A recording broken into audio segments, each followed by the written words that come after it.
कारवां के द्वारा जो छापा गया था, इसी रिपोर्ट के बेस पर ही जो है 3 मार्च को मुकेश मोहन ने वीडियो बनाया। जो चीज यहां पर कारवां ने लिखा था उसी चीज को जो है पूरी तरीके से मुकेश मोहन ने बताया, कुछ अलग नहीं बताया। देश के केंद्रीय मंत्री आरएसएस के लाडला माननीय नरेंद्र मोदी जी का प्यारा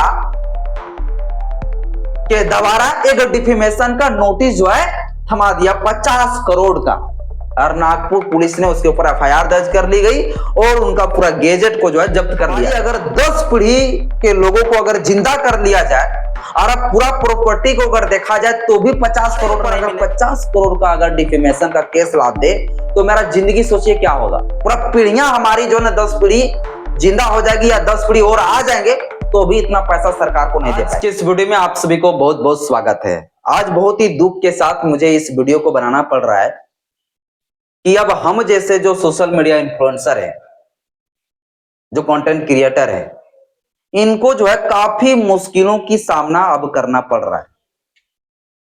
अभी मैं आप लोगों के बीच में हूं, पता नहीं कल जो है मेरा इस चैनल को हटा दिए जाएंगे, और सिर्फ चैनल को नहीं हटाए जाएंगे बल्कि हमारे ऊपर डिफेमेशन का, झूठ मूठ का एक केस ठोक देंगे और 50 करोड़ का मेरे ऊपर जो है जुर्माना लगा देंगे, जो कि हमारी अगर 10 पीढ़ी के लोगों को अगर जिंदा कर लिया जाए और अब पूरा प्रॉपर्टी को अगर देखा जाए तो भी 50 करोड़ नहीं मिलेगा, 5 करोड़ 2 करोड़ 50 लाख नहीं मिलेगा। लेकिन अगर हमारे ऊपर अगर 50 करोड़ का अगर डिफेमेशन का केस ला दे तो मेरा जिंदगी सोचिए क्या होगा, बर्बाद हो जाएगी ना। पूरा पीढ़ियां हमारी जो है 10 पीढ़ी जिंदा हो जाएगी या 10 पीढ़ी और आ जाएंगे तो भी इतना पैसा सरकार को नहीं दे पाएंगे। तो ऐसे में जो बहुजन सोशल मीडिया इन्फ्लुएंसर है उन्हें सतर्क रहना है, क्योंकि आप लोगों के लिए, हम जैसे लोगों के लिए शिकार करने के लिए कुछ भेड़िया इंतजार में बैठा हुआ है और ये मौका देखती है कि इसको हम कब शिकार कर ले। अरे अभी साथियों सोशल मीडिया के कंटेंट क्रिएटरों के साथ यही हुआ है। नाम सुने होंगे मुकेश मोहन, जो एक सोशल मीडिया इन्फ्लुएंसर है, अच्छा वीडियो बनाते हैं, हर वीडियो वो रेफरेंस के साथ बनाते हैं। लेकिन उस मुकेश मोहन के ऊपर हमारे देश के केंद्रीय मंत्री आरएसएस के लाडला माननीय नरेंद्र मोदी जी का प्यारा के द्वारा एक डिफेमेशन का नोटिस जो है थमा दिया 50 करोड़ का, और नागपुर पुलिस ने उसके ऊपर एफआईआर दर्ज कर ली गई और उनका पूरा गैजेट को जो है जब्त कर लिया गया। इसी पर साथियों हम चर्चा करेंगे और मैं आपको बताऊंगा कि यह जो पूरी मामला है, इस मामला में जो है नितिन गडकरी, निखिल गडकरी जो उनका बेटा है, और कंचन गडकरी, ये तीनों लोग किस प्रकार से एक बीफ वाली कांड में संलिप्त थे, वो पूरा मामला मैं आपको बताऊंगा। मेरे ऊपर भी नोटिस थमा दे, मेरे को जेल भेज दे, कुछ कर दे, कोई फर्क पड़ने वाला नहीं है। जब मुकेश मोहन को भेज सकते हैं ये लोग, तो अगर हम लोग मुकेश मोहन के साथ ऐसा हुआ तो हम लोग डर जाएंगे।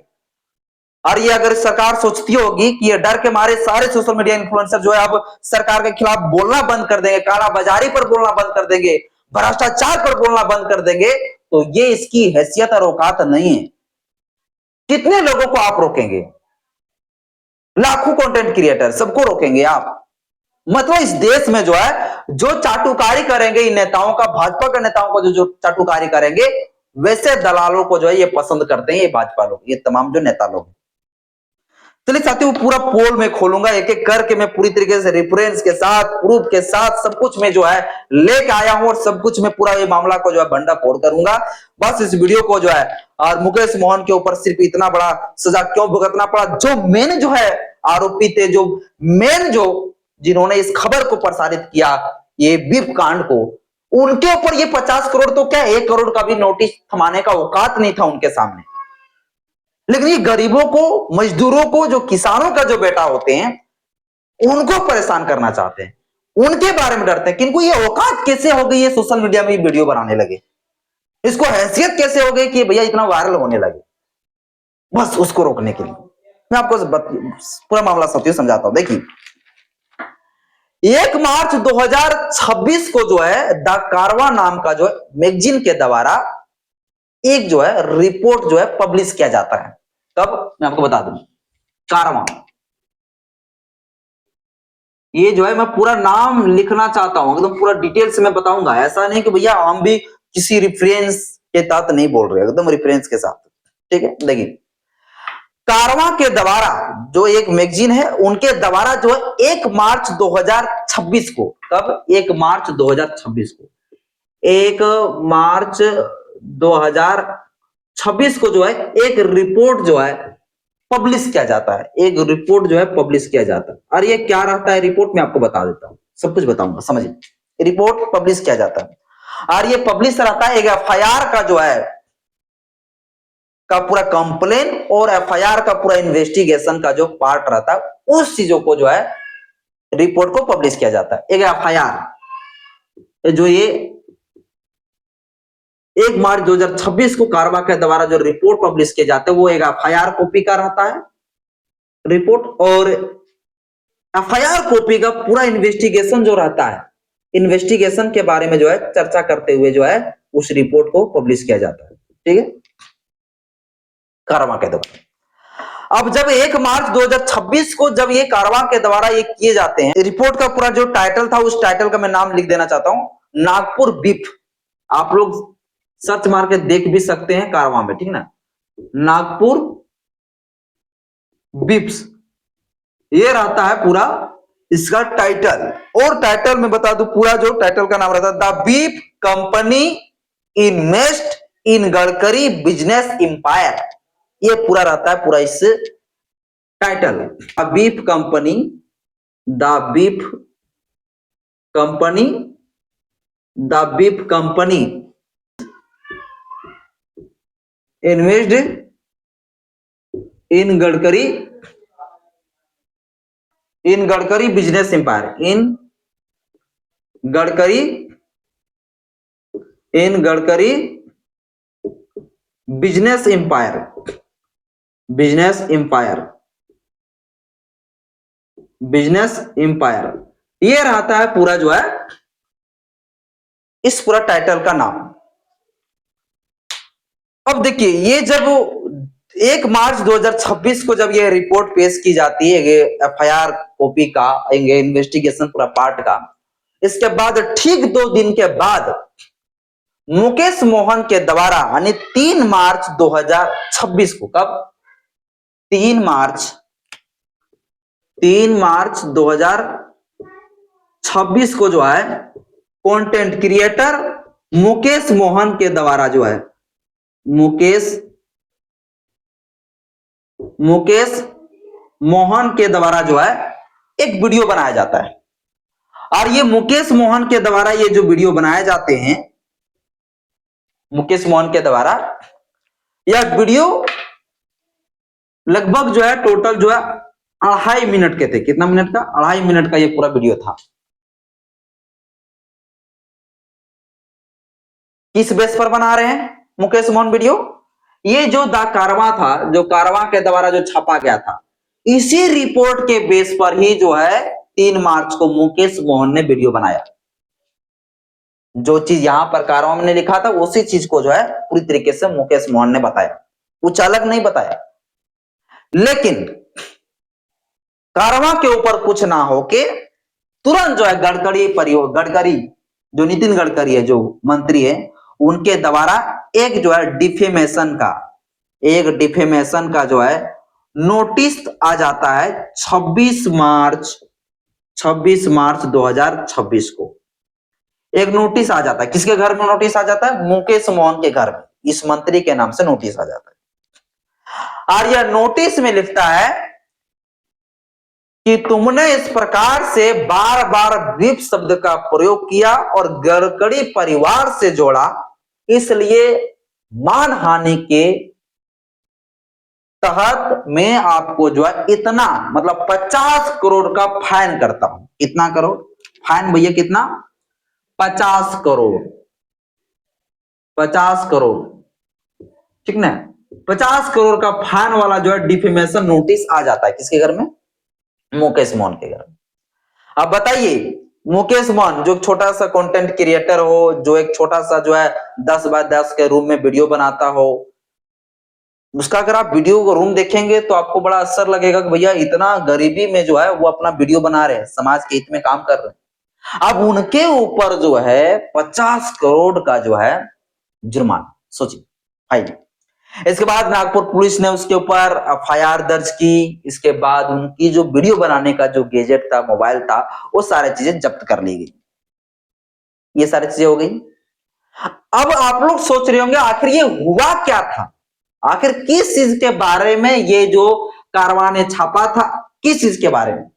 और यहां पर नितिन गडकरी की बात, इस एफआईआर में क्या कुछ लिखा गया था, इस इन्वेस्टिगेशन में क्या कुछ लिखा गया था, किस प्रकार से नितिन गडकरी का परिवार वो संलिप्त थे उस एफआईआर में, उस केस में, वो पूरा एफआईआर का मैं आपको बैकग्राउंड बताता हूं, पूरा मामला समझाता हूं, और ये जो है मुकेश मोहन कैसे फंस गया समझिए। जिस एफआईआर कॉपी को पब्लिश किया था, जिस इन्वेस्टिगेशन का पब्लिश किए थे कारवां ने, वो भैया एक बीफ से जुड़े हुए कांड वाला जो है मामला था। और ये बीफ का कांड वाली मामला भैया अभी का नहीं बल्कि 10 मार्च 2022 का जुड़ा हुआ वो मामला था। लेकिन अभी जाके जो है ये रिपोर्ट छपा। ये अब समझिए, मैं आपको और बताता हूं, एकदम ध्यानपूर्वक से आपको समझना है, पूरा मैं आपको बताऊंगा। कोई भी चीज में बिना प्रूफ, बिना रेफरेंस, बिना एविडेंस का नहीं बोल रहा हूं। और जो भी चीजें मैं बता रहा हूं सारा चीज मेरा लिखा हुआ है, और आप लोग जाके जो है कारवां मैगजीन ने जो छापा है उसको जाके पढ़ लीजिएगा। क्योंकि मैं सारी चीजों को पढ़ लिया हूं, तब मैं वीडियो बना रहा हूं, क्योंकि मुझे अब पता है कि कंटेंट क्रिएटर, यूट्यूबर लोग, सोशल मीडिया इन्फ्लुएंसर लोग अगर एक शब्द भी गलती करते हैं तो एक शब्द की कमी की वजह से करोड़ों का उसके ऊपर जुर्माना लगाए जाते हैं। लेकिन ये भाजपा के नेता लोग जो चाटुकारी करते हैं, वो लोग जो है कुछ कर दे, उनका तो दामाद बन जाते हैं भैया। चाटुकारी करेंगे उनके साथ कुछ नहीं होगा भैया। लेकिन सोशल मीडिया इन्फ्लुएंसर लोग अगर इंडिपेंडेंट करेंगे, पोल खोलेंगे, तो उनके ऊपर भैया कार्रवाई होगा। अब समझिए, मैं आपको बता दूं, देखिए 10 मार्च, अब 10 मार्च मत समझिएगा, 10 मार्च 2022 का जो है एक कांड मैं आपको बता रहा हूं। 10 मार्च 2022 में जो है, 10 मार्च 2022 में जो सुबह एकदम भोरे भोरे 3:30 बजे, 10 मार्च 2022 में सुबह जो है मॉर्निंग का टाइम, एकदम मॉर्निंग टाइम 3:30 बजे, 3:30 में जो है एक कॉल आता है। कॉल कहां आता है? कॉल आता है भैया एक पुलिस स्टेशन में। और ये पुलिस स्टेशन था भैया महाराष्ट्र के लोनावाला ग्रामीण पुलिस स्टेशन में कॉल आता है। और यह जो कॉल आता है 10 मार्च 2022 को, यह एक अज्ञात व्यक्ति के द्वारा कॉल आता है। देखिए सुबह जो है 3:30 बजे जो है कॉल आता है। किसका कॉल आता है? एक अज्ञात व्यक्ति का कॉल आता है। एक अज्ञात व्यक्ति का जो है कॉल आता है, और वह अज्ञात व्यक्ति कॉल करके पुलिस को बताता है, क्या बताता है कि पुणे मुंबई एक्सप्रेसवे पर एक जो है ट्रक जा रही है, जो पश्चिमी घाटी होकर जा रही, और उस ट्रक में जो है मांस यानी बीफ लेकर जाया जा रहा है। ये साथियों कॉल में पुलिस को बताता है। एक अज्ञात व्यक्ति कॉल करता है पुलिस के पास। यह पुलिस के पास जैसे ये कॉल करता है, मैं लोनावाला ग्रामीण पुलिस स्टेशन में लिख देता हूं, लोनावाला ग्रामीण पुलिस स्टेशन में ये कॉल जाता है, ठीक ना। किसके द्वारा जाता है? एक अज्ञात व्यक्ति द्वारा। क्या बताया जाता है? बताया जाता है कि जो पुणे मुंबई एक्सप्रेसवे है, पुणे मुंबई जो एक्सप्रेसवे है, पुणे मुंबई जो एक्सप्रेसवे है, मुंबई एक्सप्रेसवे है, और यहां कुछ घाटी का भी जिक्र करते हैं, पश्चिमी घाटी होकर। हाँ, कहते हैं कि पुणे मुंबई एक्सप्रेसवे से पश्चिमी घाटी होकर जो एक ट्रक गुजर रहा है, और वह ट्रक का जो है नंबर ये है, और यह ट्रक में जो है बीफ यानी मांस लेके ले जाया जा रहा है। ये चीज अज्ञात व्यक्ति पुलिस को बताता है, ठीक ना। ठीक है, अब जैसे ये चीज जो है पुलिस को बताता है, लोनावाला ग्रामीण पुलिस स्टेशन में इस चीज को अज्ञात व्यक्ति द्वारा बताया जाता है, तो पुलिस तुरंत आ जाता है एक्शन में। पुलिस जो है कॉल करता है, जो ड्यूटी में तैनात थे कुछ पुलिस लोग, एक एसआई थे, जिस एसआई का मैं नाम बता देता हूं, कुतुबुद्दीन गुलाब खान, यह नाम का एक व्यक्ति, जो जो जिस मार्ग से वो ट्रक गुजर रहे थे उसी मार्ग में उसका ड्यूटी था। तुरंत उस पुलिस को कॉल करता है, एएसआई को, असिस्टेंट सब इंस्पेक्टर को, और उस असिस्टेंट सब इंस्पेक्टर को जो है उस गाड़ी का नंबर बताता है, जो गाड़ी के बारे में व्यक्ति ने कॉल करके बताया था उस गाड़ी का नंबर बताता है। और वो गाड़ी का, साथियों मैं नंबर आपको बता दूं, वह गाड़ी का जो नंबर बताते NL 01AB 1AB और जो है 5853, ये रहता है गाड़ी का नंबर, ट्रक का नंबर। इस ट्रक का जो है गाड़ी के बारे में जो अज्ञात व्यक्ति ने बताया था, इस नंबर को जो है उस असिस्टेंट सब इंस्पेक्टर को बताता है कि यह जो गाड़ी है, इस गाड़ी में बीफ लेके जाया जा रहा है, यह गाड़ी वाले को रोक के रखना है, उसको जब्त करना है। ये साथियों जो है पूरी तरीके से पुलिस जो है तुरंत जो है कॉल करके जो है जो तैनात रहते पुलिस वाले को उसको इन्फॉर्म करता है। आप देखिएगा दिन भर जो है पूरा वो पुलिस वाले जो है उस गाड़ी का वेट करता रहा, उस ट्रक को, पूरा 3:30 बजे रात को लाया है।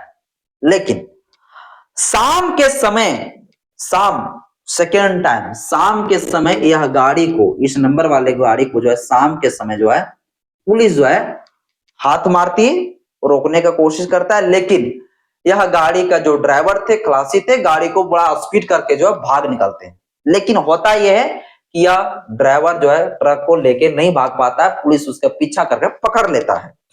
ठीक है, पुलिस क्या करता है, पीछा करके पकड़ लेता है। अब जब पुलिस पीछा करके पकड़ लेते हैं तो 2 लोगों को जो है अरेस्ट कर लेता है, गिरफ्तार कर लेता है। और यह 2 लोगों का जो मैं नाम आपको बता दूं, पूरा हर चीज में एविडेंस रेफरेंस के साथ देता हूं, क्योंकि बैठा हुआ है भैया शिकार करने के लिए वो लोग, जरा सभी गलती करेंगे ना मेरे ऊपर भी जुर्माना है ना, इसीलिए। तो उस व्यक्ति का जो है नाम रहता है 35 वर्षीय ड्राइवर मगनू 2 ड्राइवर रहे, 2 व्यक्ति रहते हैं, एक 35 वर्ष का ड्राइवर रहते हैं अशरीफ पासवान, और दूसरा रहता है एक शुभम शर्मा। ये 2 व्यक्ति जो एक ड्राइवर रहते हैं, खलासी रहते हैं ना, इस 2 व्यक्ति को जो है गिरफ्तार कर लेती है पुलिस। गिरफ्तार करती है, पूछताछ किए जाते हैं, तो उस जो ट्रक था उस ट्रक में क्या पकड़ा जाता है, क्या देखा जाता है, तो उस ट्रक में जो है ये देखा जाता है कि 1400 कार्टन, कितना याद रखिएगा, 1400 कार्टन भैया, 1-2 नहीं, 1400 कार्टन, जो एक कार्टन भैया कितना केजी का था, मांस, पूरा बीफ। अब देखिए मैं आपको बता दूं, एक एक शब्दों का भी जो है फेर होती है, एक शब्दों में भी अगर गलती किए, कई सारे मीनिंग ऐसा होता है, इंग्लिश में एक ही होता है लेकिन हिंदी में जो है अलग अलग हो जाती है। बीफ का मतलब होता है गाय का मांस भी, और बीफ का मतलब होता है भैंस का भी मांस भी। अब बीफ शब्द का प्रयोग कौन किया था, कारवां ने किया है। तो बीफ के बारे में बताया गया था। तो ये जो बीफ जो लेके जा रहे थे ट्रक में, वह बीफ जो था वो 1400 कार्टन था, और एक कार्टन में 20 किलो मांस था। इस प्रकार से कई टन मीट था भाई, बीफ था, बीफ। इस तरह से पकड़ लेता है। पुलिस ने यह आंकड़ा लगाया कि यह पूरा जो मीट है, ये जो बीफ है, ये बीफ लगभग 60 लाख का है। कितना? 60 लाख का ये बीफ है, 60 लाख का ये मांस है, 60 लाख का। इस बीफ को जब्त कर लिया जाता है, इस दोनों को जो है भेज दिया जाता है भैया, उसको अरेस्ट कर लिए जाते हैं। इसके बाद जो है जांच पड़ताल पुलिस करना शुरू कर देते हैं। वो दोनों व्यक्ति से पूछताछ करना शुरू करता है कि भैया मुझे आप बताओ कि ये तो बीफ का जो मांस है ये आपको कहां से मिला, और किस मालिक के द्वारा, किस कंपनी के द्वारा ये आपको दिया गया, और आप इस चीज को निर्यात कर रहे हैं। तो ये चीज जब पूछा गया तो क्या बताया, मैं आपको बता दूं, यह दोनों व्यक्ति के द्वारा ये बताया गया कि भैया हमें ये जो मीट है, यह मीट जो है रेहान अहमद के नाम के व्यक्ति के द्वारा दी गई। रेहान अहमद कुरैशी, रेहान अहमद कुरैशी, जिसको रेहान चौधरी के भी नाम से लोग जानते हैं, यही व्यक्ति ने हम लोगों को ये मीट दिया, और इसी के द्वारा ये ट्रांसपोर्ट की जा रही है, यानी कि यह मीट जो है ले जाया जा रहा है, इन्हीं के द्वारा ये दिया गया, मतलब यहीं से ये माल मैंने उठाया। फिर पूछा कि ठीक है, ये रेहान या अहमद चौधरी ये जो कुरैशी कहाँ रहते हैं? तो बोला यह व्यक्ति जो है मुंबई में भी रहता है और हैदराबाद में भी रहता है।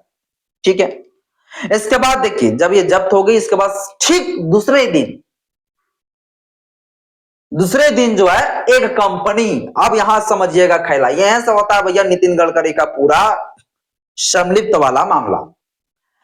इसके बाद दूसरे दिन क्या होते, उस ट्रक को पूरा तो भैया जब्त रखा गया था, सब कुछ ये पूरी तरीके से पुलिस के अंडर में था, है ना, कोर्ट के अंडर में था। कोर्ट में जो है एक अर्जी आता है, दूसरे दिन कोर्ट में एक अर्जी आता है। अर्जी क्या आता है? वो ट्रक को छुड़ाने को लेकर, अपना सफाई देने को लेकर एक कंपनी का अर्जी आता है। और वो कंपनी का नाम क्या रहता है? जो रजिस्टर्ड एक कंपनी, वह कंपनी का क्या नाम है मैं अभी आपको बताऊंगा।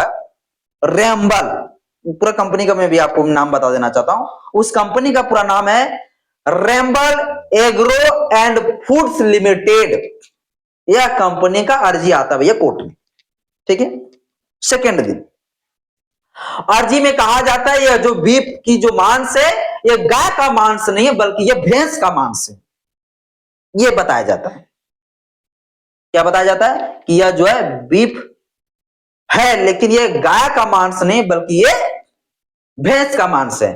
और सरकार ने जो है ये भैंस का मांस का जो है लीगल बताया, इसका व्यापार बेचना जो है लीगल बताया। ये साथियों जो है उस कंपनी के द्वारा जो है ये चीज बताया जाता है। मैं उस कंपनी का मैं थोड़ा सा नाम लिख देना चाहता हूं, क्योंकि ये कंपनी ही है जिसको लेकर अभी पूरा विवाद हुआ है भैया, ये इतना बड़ा जो है करनामा, इतना बड़ा कांड हुआ है, समझिए। रेम्बल रेम्बल रेम्बल एग्रो एंड फूड्स लिमिटेड है। रेम्बल एग्रो एंड फूड्स लिमिटेड ये कंपनी है। ये कंपनी क्या काम करती है भाई? तो थोड़ा सा जान लीजिए। रेम्बल कंपनी का मुख्य काम है भैया मांस को बेचना, मांस का व्यापार करना, और जमे हुए फल कृषि उत्पाद से जुड़े हुए जो है ये व्यापार करते हैं रेम्बल कंपनी। इस नाम से ये पूरा कंपनी रजिस्टर्ड है भैया, ये सब चीजें हम व्यापार करते हैं। यही कंपनी का अर्जी आया था भैया कोर्ट। कोर्ट के जस्टिस साहब ने पूछा कि मुझे ये चीज आप बता दीजिए कि यह जो मीट है ये भैंस का मांस है, ये मुझे साबित कर दीजिए, कुछ ऐसा प्रमाण दे दीजिए। लेकिन जो वो ड्राइवर था, जो दो लोग पकड़े गए थे, वो ना वो सबूत ये दे पाते और न ही जो है ये जो रेम्बल कंपनी का जो मालिक होता है ये सबूत दे पाते हैं कि भैया ये जो मांस है वो गाय का मांस है। ये मैं आपको बता रहा हूं, ये किस बेस पर बता रहा हूं? जो कारवां ने छापा, समझा? कारवां ने जो छापा इसी चीज को बता रहा हूं। तो कोर्ट ने ये चीज नहीं समझ पाया, और तो कोर्ट में जो है ये कंपनी ने नहीं साबित कर सका कि भैया ये जो मांस है, ये जो मीट है वो गाय का नहीं, ये भैंस का, ये साबित की नहीं कर सका। इसके बाद जो है मामला भैया यहां पर और जांच पड़ताल होना शुरू होता है। और जब और जांच पड़ताल होना शुरू होता है तो यहीं पर जो है एक कंपनी का और खुलासा होता है, और वो कंपनी रहता है सियान कंपनी। ठीक है, अब जो है देखिए, चूंकि देखिए जब कोई भी बड़े भ्रष्टाचारी या बड़े जो है तस्करी वाले व्यक्ति अगर को पकड़े जाए और वो बचने का काफी कोशिश करे, और लेकिन जो है कोर्ट के जस्टिस साहब उस चीज को ना माने, तो कहीं ना कहीं जो जस्टिस साहब पुलिस को और ज्यादा इन्वेस्टिगेशन करने का जो है निर्देश देगा। उसी प्रकार से कोर्ट ने जो और निर्देश दिया कड़ी तरीके से जांच करने का। और जब कड़ी तरीके से जांच हुई तो पूरा भंडाफोड़ होना शुरू हुआ, और उसी में जो है एक कंपनी का और नाम आया। और वो कंपनी क्या था? वो कंपनी था भैया सियान, CIAN, सियान कंपनी। इस कंपनी का नाम आया। ठीक है, इस कंपनी का नाम आया। अब ये सियान कंपनी किसका कंपनी भैया? तो ये जो सियान कंपनी है जिसको हम सियान agro industries and infrastructure limited कहते हैं, ये जो सियान है, जो ये सियान कंपनी है, यह सियान कंपनी का जो है हेड कौन है, इसका मालिक कौन है? तो नितिन गडकरी के जो बेटा है, नितिन गडकरी का जो बेटा है, नितिन गडकरी का बेटा निखिल गडकरी, ये इस सियान कंपनी का मालिक है। नितिन गडकरी नितिन गडकरी का जो है बेटा निखिल गडकरी जो है, उनका ये पूरा कंपनी का ये मालिक है। यह कंपनी खूब ज्यादा प्रचलित है भैया मध्य प्रदेश और महाराष्ट्र में। और यह कंपनी जो तेल वगैरह का उत्पाद करते हैं, सोयाबीन तेल हो गया, रिफाइंड तेल हो गया, और तो तमाम कई सारी चीजों का जो ये बिजनेस करती है, ये व्यापार करती है, ठीक है, मैन्युफैक्चरिंग करती है। तो यह जो सियान कंपनी का नाम कैसे आता आप समझिए। देखिए अब ये जो रेम्बल जो कंपनी है, अब ये सियान कंपनी को दोनों को साथ में आप जोड़कर जो है पुलिस जो है इन्वेस्टिगेशन में निकाल देती है। क्या निकालते देखिए, बताया जाता है इन्वेस्टिगेशन के बाद ये पता चलता है कि ये जो रेम्बल फूड्स जो लिमिटेड जो कंपनी है, यह कंपनी इतना बड़ी कंपनी कैसे चल रही, सब कुछ जांच होता भी है। तो पता चला कि रेम्बल जो कंपनी है, इस कंपनी को 2 करोड़ रुपया लोन दिया है बिजनेस करने के लिए। अब ये जो 2 करोड़ रुपया जो दिया है बिजनेस करने के लिए, जो पैसा दिया है, किसने दिया है? तो ये 2 करोड़ रुपया लोन जो लिया है रेम्बल कंपनी, वो नितिन गडकरी का पत्नी, नितिन गडकरी का जो पत्नी कंचन गडकरी, उनका जो सहकारी बैंक है। देखिए सियान कंपनी का भी मैं अभी नाम बताऊंगा, सियान कंपनी का नाम जो है क्यों आया यार, ये इसका नाम क्यों आया अभी मैं बताऊंगा, लेकिन यहां समझिए। तो पहला जो है पुलिस जांच करती है तो पता चलता है कि ये जो रेम्बल कंपनी को जो है 2 करोड़ रुपया, कितना 2 करोड़ रुपया जो है लोन दिया गया। और ये जो लोन दिया गया किनके द्वारा दिया गया? जो कंचन जो गडकरी है उनके जो सहकारी बैंक है, सहकारी जो बैंक है उस बैंक के द्वारा दिया गया 2 करोड़ लोन। इसलिए लोन दी गई ये व्यापार करने के लिए। कौन सा व्यापार? रेम्बल कौन व्यापार करता है मैं आपको बता दिया, बीफ का व्यापार करता है, इसके लिए करोड़ रुपया दिया। और देखिए आप मामला और क्या फंसता है। ये तो हो गया लोन वाली बात, इसमें सीधा कनेक्शन आप नहीं कह सकते, लेकिन आपको सीधा कनेक्शन कहां समझ में आएगा। देखिए ये सियान कंपनी का जो मालिक है निखिल गडकरी, इस सियान कंपनी का जो निदेशक प्रबंध निदेशक जो थे, जिसका मैं नाम आपको बता देता हूं, ठीक ना, मैं आपको बता देता हूं नाम। जो सियान कैपिटल का जो निदेशक थे बालकृष्ण, जिसका नाम है महेश बालकृष्ण, वो रेम्बल का, मैं आपको बता दूं रेम्बल का, अब यहां सीधा जो है सियान कंपनी और रेम्बल के बीच में कुछ जो है और जो सीधा संपर्क जो है यहां पर और देखा जाता है। कैसे देखिए, अब जो है सियान कंपनी और रेम्बल कंपनी का सीधा जो है कुछ संपर्क देखा जाता है। अब कैसे देखिए समझिए, रेम्बल के निदेशक जो प्रबंधक है, जो प्रबंध निदेशक है, जिसका नाम है महेश बालकृष्ण, ये जो महेश बालकृष्ण है या पूर्व में जो है सियान कंपनी के प्रबंध निदेशक थे। ये जो है इन्वेस्टिगेशन में ये पता चलता है कि भैया इसका जो कैपिटल जो प्रबंध निदेशक है महेश बालकृष्ण रेम्बल का, वो पहले सियान में रह चुका है। इसके मतलब सियान जो कंपनी है, सियान और रेम्बल कंपनी दोनों एक साथ में मर्ज है और एक साथ में मिलकर ये व्यापार करती है। ये साथियों जो है इस प्रकार से भंडाफोड़ होती है। अब इसी के बेस पर जो है मुकेश मोहन वीडियो बनाता है और मुकेश मोहन ने साफ तरीके तक बता देता है कि ये जो बीफ था, वो बीफ को जो है व्यापार करने के लिए इतना करोड़ रुपया इसने दिया। इसके साथ साथ जो है इसका जो मालिक थे उनका मालिक वहां भी, साथ साथ ये भी बताया गया कि रेम्बल का जो प्रबंधक थे वो सियाल में पहले रह चुके थे, तो सियान जो, इसके साथ साथ ये भी बताया जाता है कि भैया जो रेम्बल में जो प्रबंध निदेशक थे वो सियान में पहले रह चुके हैं। इसके मतलब ये दोनों के बीच में गहरा संबंध है, गहरा जो है संपर्क है।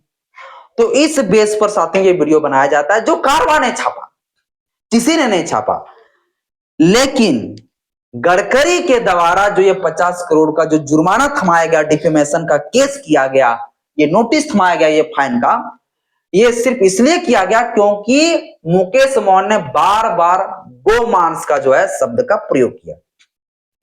एक शब्द से लोगों को कितनी बड़ी जो है भुगतना पड़ सकती है आप समझ सकते हैं। बीफ का मतलब गाय का मांस भी होता है और बीफ का मतलब भैंस का मांस भी होता है। लेकिन नितिन गडकरी ने कहा कि बार बार यहां पर गाय का मांस का बात किया गया है, इसीलिए जो है साथियों गाय का मांस हो या फिर भैंस का मांस हो, लेकिन जो बहुत बड़ा हिंदू अपने आप को कहता है वो इस प्रकार से अगर बिजनेस करता है तो ये बहुत बड़ा एक सवाल तो खड़ा होगा ही भैया। जो गौ माता के नाम पर वोट लेता है और वो इस प्रकार से अगर कोई करता है तो भैया बोलेगा ही। और ये चीज जो छापा वो छापने वाला कारवां ने था, कारवां ने किया, लेकिन कारवां के ऊपर कोई नोटिस नहीं गया क्योंकि नितिन गडकरी को इतना हैसियत और औकात नहीं है कि वो जो है कारवां के ऊपर जो है ये कर सके। लेकिन एक गरीब, एक कमजोर, एक मजदूर, एक किसान के बेटा जो मेहनत से जो वीडियो बनाता है और जो उजागर करता है असली चीज को, जो कालाबाजारी को बारे में पोल खोलता है, जो भ्रष्टाचार को पोल खोलता है, उनको बंद करने के लिए ये सारे लोग इस प्रकार से डराते हैं। बाकी साथियों आज की इस वीडियो में हमने जो भी चीज आपको बताया पूरा क्लियरिफाई, पूरा रेफरेंस के साथ बताया हूं, और अगर नहीं होगा तो मैं पूरा स्क्रीन में सब कुछ लगा दूंगा ताकि मेरे ऊपर भी जो है ये नितिन गडकरी ऐसा ना हो कि मेरे ऊपर भी डिफेमेशन का केस करे। बाकी साथियों आज की इस वीडियो में इतना ही। जय भीम, जय संविधान, जय विज्ञान।